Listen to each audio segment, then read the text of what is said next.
Bayangkan satu hal ini baik-baik. Jika pada suatu malam di tahun 1991, seorang mahasiswa bernama Linus Torvalds memilih untuk tidur lebih awal, dunia teknologi yang kita kenal hari ini mungkin tidak akan pernah ada. Tidak ada Android di tangan kalian, tidak ada server Google yang menyimpan miliaran video YouTube, tidak ada cloud yang menampung data Instagram, bahkan mungkin tidak ada roket SpaceX yang bisa mendarat dengan sempurna. Semua itu terdengar berlebihan, tapi faktanya, fondasi dari semua teknologi modern tersebut bertumpu pada satu sistem operasi yang dulunya hanya disebut sebagai proyek iseng. Sistem itu bernama Linux. Tanggal 25 Agustus 1991, di sebuah kamar asrama sederhana di Helsinki, Finlandia, Linus Torvalds duduk di depan komputer barunya yang saat itu tergolong mewah menggunakan prosesor Intel 386. Di tengah udara dingin Finlandia, tanpa ekspektasi besar dan tanpa mimpi mengubah dunia, Linus mengetik sebuah pesan singkat ke sebuah forum diskusi online bernama com.os.minix.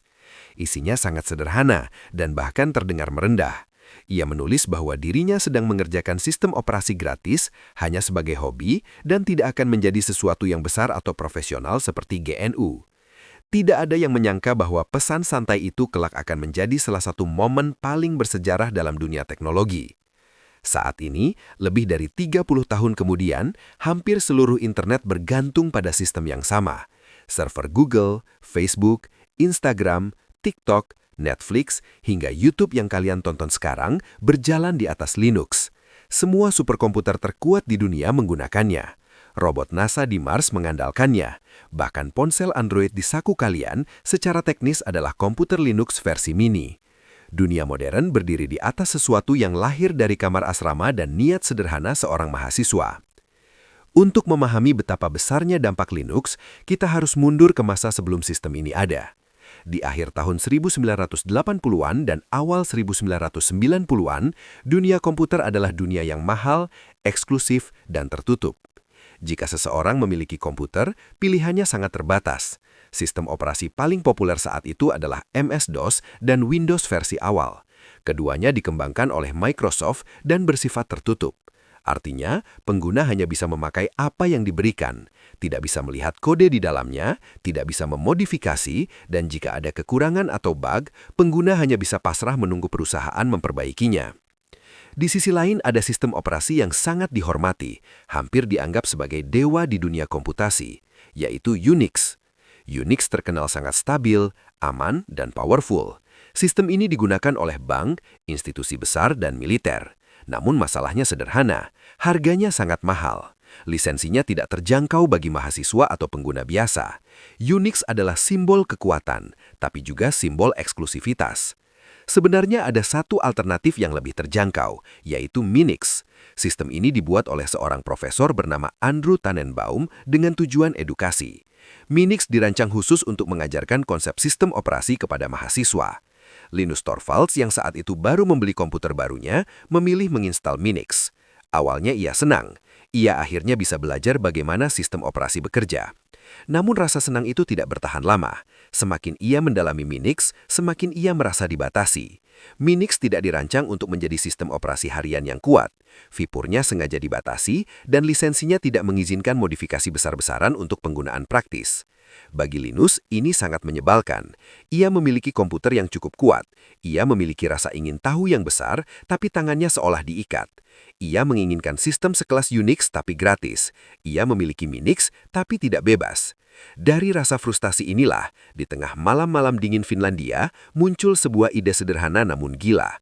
Jika tidak ada sistem operasi yang sesuai dengan kebutuhannya, mengapa tidak membuat sendiri? Tujuan awal Linus sama sekali tidak muluk. Ia tidak berniat mengalahkan Windows, apalagi menguasai dunia. Ia hanya ingin membuat sebuah terminal emulator agar ia bisa mengakses komputer kampusnya dari rumah dengan nyaman. Ia mulai menulis kode baris demi baris. Seiring waktu, proyek kecil itu tumbuh. Fitur demi fitur bertambah. Tanpa disadari, struktur yang ia bangun mulai menyerupai sebuah sistem operasi sungguhan. Dan pada titik itu, Linus menyadari bahwa ia sedang menciptakan sesuatu yang disebut kernel. Kernel bisa diibaratkan sebagai mesin dari sebuah mobil. Mobil boleh punya desain cantik, interior mewah, dan fitur hiburan canggih, tapi tanpa mesin, semuanya tidak ada artinya. Kernel adalah inti dari sistem operasi, bagian yang bertugas mengatur memori, mengelola prosesor, dan berkomunikasi langsung dengan perangkat keras. Linus, sendirian di kamarnya, berhasil merakit mesin ini. Dan ketika mesin itu akhirnya bisa menyala, ia mengambil keputusan yang akan mengubah sejarah dunia digital. Alih-alih menjual karyanya atau menyimpannya sebagai proyek pribadi, Linus memilih membagikannya ke dunia. Namun sebelum itu ada satu hal kecil yang menarik. Sistem ini belum punya nama. Linus sempat ingin namanya Frix, gabungan dari kata free, freak, dan huruf X agar terdengar seperti Unix. Nama itu jujur saja terdengar aneh. Beruntungnya ada seorang temannya bernama Ari Lemke yang mengelola server tempat Linus mengunggah kodenya, mengubah nama foldernya menjadi Linux, singkatan dari Linus Unix. Awalnya Linus merasa canggung. Ia khawatir dianggap narsis karena memakai namanya sendiri. Namun pada akhirnya, ia mengakui bahwa Linux terdengar jauh lebih baik daripada Frix. Nama itu pun melekat dan menjadi legenda. Ketika Linux dibagikan ke internet, sesuatu yang luar biasa terjadi. Di dunia software komersial, kode adalah rahasia dapur. Perusahaan seperti Microsoft dan Apple menjaga kode mereka seperti harta karun. Tidak ada yang boleh melihatnya, apalagi mengubahnya. Linux justru melakukan hal yang sebaliknya. Kodenya dibuka, siapapun boleh melihat, memodifikasi, dan menyebarkannya kembali. Gratis. Programmer dari seluruh dunia yang selama ini merasa terkungkung oleh sistem tertutup dan mahal, melihat Linux sebagai simbol kebebasan. Mereka mulai berkontribusi, ada yang menemukan bug dan memperbaikinya, ada yang menambahkan dukungan untuk perangkat keras baru, ada yang mengoptimalkan performa. Gotong royong digital ini membuat Linux berkembang dengan kecepatan yang tidak bisa ditandingi oleh perusahaan manapun. Linux menjadi bukti nyata bahwa kolaborasi bisa mengalahkan kompetisi. Namun Linux sendiri hanyalah kernel, sebuah mesin tanpa bodi. Agar bisa digunakan oleh pengguna biasa, dibutuhkan komponen lain seperti tampilan grafis, aplikasi, dan sistem manajemen. Dari sinilah lahir konsep distribusi atau distro. Setiap distro adalah paket lengkap yang berisi kernel Linux ditambah berbagai komponen lain. Karena Linux bersifat terbuka, siapapun boleh membuat distro mereka sendiri. Inilah alasan mengapa Linux memiliki ratusan bahkan ribuan variasi. Ada distro yang dirancang ramah untuk pemula seperti Ubuntu. Ada distro profesional untuk perusahaan seperti Red Hat. Ada distro khusus keamanan seperti Kali Linux. Ada juga distro ekstrim seperti Arch Linux yang memberi kebebasan penuh kepada penggunanya untuk mengatur setiap detail sistem. Linux menjadi bukan satu wajah, melainkan sebuah keluarga besar dengan filosofi yang sama, kebebasan dan transparansi.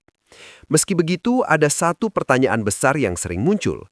Jika Linux begitu hebat, stabil, dan gratis, mengapa kebanyakan laptop dan komputer masih menggunakan Windows? Jawabannya sederhana, kebiasaan dan ekosistem. Microsoft memenangkan perang desktop sejak tahun 1990-an. Pengguna sudah terbiasa dengan Windows, dan pengembang software, terutama game, lebih memilih platform dengan pengguna terbanyak. Akibatnya, Linux kalah populer di desktop dengan pangsa pasar hanya sekitar 2 hingga 3%. Namun kekalahan ini hanyalah ilusi. Linux tidak fokus menyerang desktop. Ia memilih strategi lain, strategi pengepungan. Linux menguasai fondasi dunia teknologi tanpa banyak disadari. Contoh paling nyata ada di tangan kalian.